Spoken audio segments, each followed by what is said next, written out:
Desde combatir en la batalla de Lepanto y perder el uso de su mano izquierda hasta ser prisionero de piratas y pasar por la cárcel.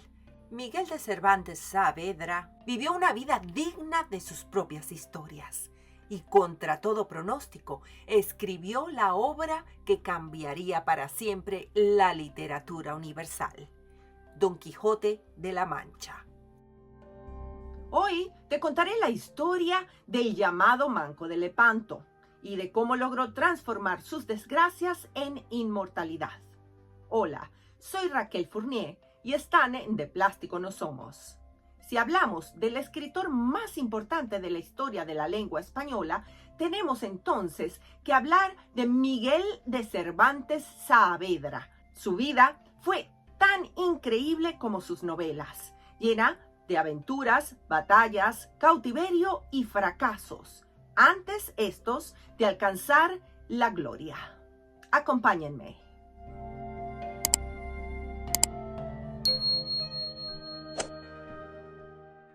Infancia y juventud. Miguel de Cervantes nació en 1547 en Alcalá de Henares, en una familia humilde, hijo de Rodrigo de Cervantes, cirujano barbero, un oficio que en aquella época no gozaba de gran prestigio ni riqueza. Esto obligó a la familia a mudarse constantemente en busca de mejores oportunidades económicas. Su madre, Leonor de Cortinas, tuvo un papel fundamental en la educación de Miguel y sus hermanos. Aunque no se sabe mucho sobre su infancia, es probable que aprendiera a leer y escribir en casa antes de recibir educación formal. Los hermanos de Miguel de Cervantes fueron Andrés, Andrea, Luisa, Rodrigo, Magdalena y Juan. Estudió con el humanista Juan López de Hoyos en Madrid, donde desarrolló su amor por la literatura. Desde joven, Cervantes demostró interés por la poesía y la escritura. Su vida no solo serían letras, pronto cambiaría la pluma por la espada. El camino al campo de batalla. En el siglo XVI, España estaba en constante conflicto con el Imperio Otomano, que amenazaba la cristiandad en el Mediterráneo. En 1569, con poco más de 20 años, Cervantes viajó a Italia, un centro de arte y cultura, donde entró al servicio del cardenal Giulio Acquaviva. Sin embargo, en 1570, cuando comenzó la guerra otomano-veneciana, que duraría de 1570 a 1573, se unió a la Armada Española para luchar en una de las batallas más importantes de la historia, donde se derrotó a la flota otomana. La batalla de Lepanto. El 7 de octubre de 1571 tuvo lugar la batalla de Lepanto, un enfrentamiento decisivo entre la Liga Santa, liderada por España y Venecia, y la poderosa flota otomana. Cervantes estaba a bordo de la galera marquesa. A pesar de estar enfermo de fiebre por la malaria, combatió siendo destinado a un puesto clave en la batalla. Durante la misma, recibió 3 disparos de arcabuz, 2 en el pecho y 1 en la mano izquierda. Aunque sobrevivió, se dice que su mano quedó inútil para siempre, aunque el alcance de su discapacidad no está claro. Y en ese entonces se le comenzó a llamar el Manco de Lepanto, que para aquella época significaba simplemente que no tenía uso en una mano. Sin embargo, lejos de considerar esto una desgracia, Miguel de Cervantes lo vio como un símbolo de honor. La más alta ocasión que vieron los siglos pasados, los presentes, ni esperan ver los venideros, escribiría años después sobre la batalla. Aunque quedó marcado físicamente, su espíritu no se quebró, pero su destino tenía más pruebas reservadas para él. Pero antes de continuar, no puedo dejar de recordarte que la mejor manera de apoyarnos es que le des un like a este video y te suscribas al canal haciendo clic en los botones que se encuentran bajo tu pantalla, para que así YouTube pueda recomendarlo a más personas. Hazlo ahora mismo. Recuerda que es completamente gratis. Y si quieres brindarnos un café, haz clic en el botón en forma de corazón que dice thanks, gracias en inglés. Cautivo en Argel, una prisión inhumana.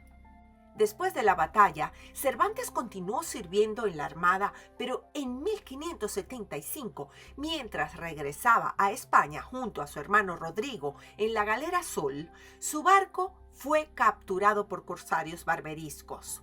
Los piratas llevaron a los prisioneros a Argel, un centro de esclavitud en el norte de África, para ser vendidos como esclavos o, como fue el caso de Cervantes y su hermano, retenidos para pedir un rescate, ya que esto sería más lucrativo que su venta. Rodrigo fue rescatado en 1577, pero su familia no podía pagar la tarifa por Cervantes, quien se vio obligado a quedarse y pasó 5 años en cautiverio, sufriendo maltratos y condiciones inhumanas. El historiador turco Razi Nuri İleri encontró evidencia que sugiere que Cervantes trabajó en la construcción del complejo Kilik Ali Pasha, lo que significa que pasó al menos una parte de su cautiverio en Estambul. Esto aún está por comprobarse y no se ha hecho pública ninguna evidencia al respecto. A pesar de todo esto, Cervantes nunca perdió la esperanza. Intentó escapar en 4 ocasiones, organizando planes audaces, pero siempre fue descubierto. Su valentía le valió el respeto entre los cautivos. Finalmente, en 1580, su familia y frailes trinitarios, una organización benéfica religiosa que se especializaba en rescatar a cautivos cristianos, lograron pagar su rescate y Cervantes regresa finalmente a España. Pero su lucha estaba lejos de terminar. Matrimonio y descendencia. En 1584, Cervantes viaja a Toledo para ayudar a arreglar los asuntos de su recientemente fallecido amigo. Allí conoce a Catalina de Salazar, hija mayor de la viuda Catalina de Palacios, y don Hernando de Salazar y Bosmediano, su esposo, quien a su muerte había dejado muchas deudas, pero su viuda poseía algunas tierras propias. El 12 de diciembre de ese mismo año, Miguel de Cervantes se casa con Catalina de Salazar, quien entonces tenía entre 15 y 18 años. Se dice que porque su madre poseía las tierras antes mencionadas. Previamente, en noviembre de ese año y antes de su matrimonio con Catalina de Salazar, Cervantes tuvo una hija, aunque él no la reconocería hasta años más tarde. Su hija fue bautizada como Isabel Rodríguez y Villafranca. Su madre fue una mujer casada con un posadero madrileño, Ana de Villafranca, quien fallece en 1598. Y Miguel de Cervantes le pide a su hermana Magdalena que cuidara de su hija.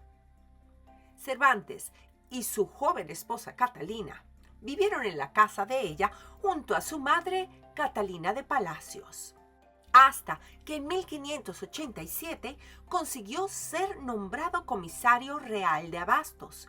Entonces Cervantes comunicó a su esposa que debía partir, y así el 28 de abril de 1587, a través de un poder, transfirió a Catalina la autoridad para gestionar y disponer en su ausencia de los bienes familiares que la madre de Catalina había cedido en cuidado a Cervantes. Desde ese momento comenzó a estar de viaje por Andalucía y sus visitas y estancias con su esposa se volvieron cada vez más esporádicas. Fracasos y lucha por el reconocimiento.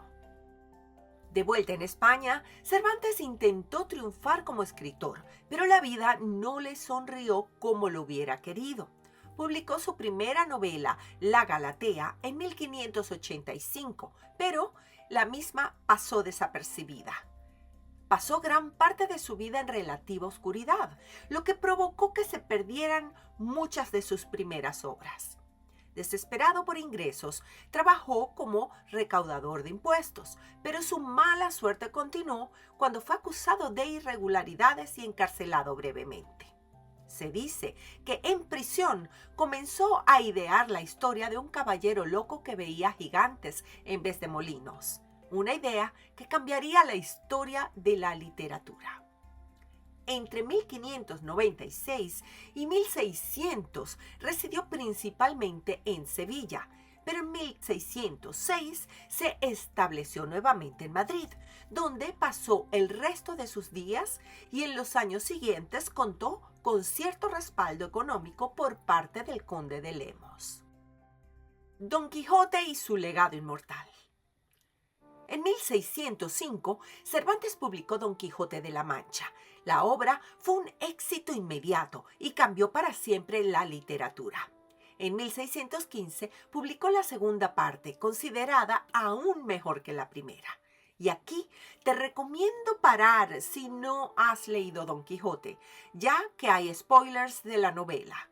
Ya advertido, continúa a tu propio riesgo. Don Quijote de la Mancha narra la historia de un hidalgo llamado Alonso Quijano, quien, obsesionado con las novelas de caballería, decide convertirse en caballero andante bajo el nombre de Don Quijote. Acompañado por su fiel escudero Sancho Panza, emprende una serie de aventuras en las que confunde la realidad con la fantasía, creyendo, por ejemplo, que los molinos de viento eran gigantes. A lo largo de su travesía, enfrenta múltiples desventuras que evidencian el contraste entre su idealismo y la dura realidad. La novela explora temas como la locura, la identidad y la crítica social, especialmente en relación con los valores de la España de la época. Don Quijote, a pesar de su aparente locura, encarna un espíritu noble y perseverante que lo convierte en una figura trágica y entrañable. Finalmente, tras múltiples fracasos y decepciones, recupera la cordura en su lecho de muerte, renegando de sus ideales caballerescos antes de fallecer.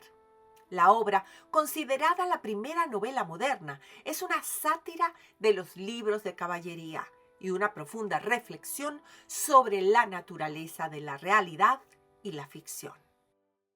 Con su ironía, humor y profunda reflexión sobre la realidad y la locura, Don Quijote y Sancho Panza se convirtieron en íconos.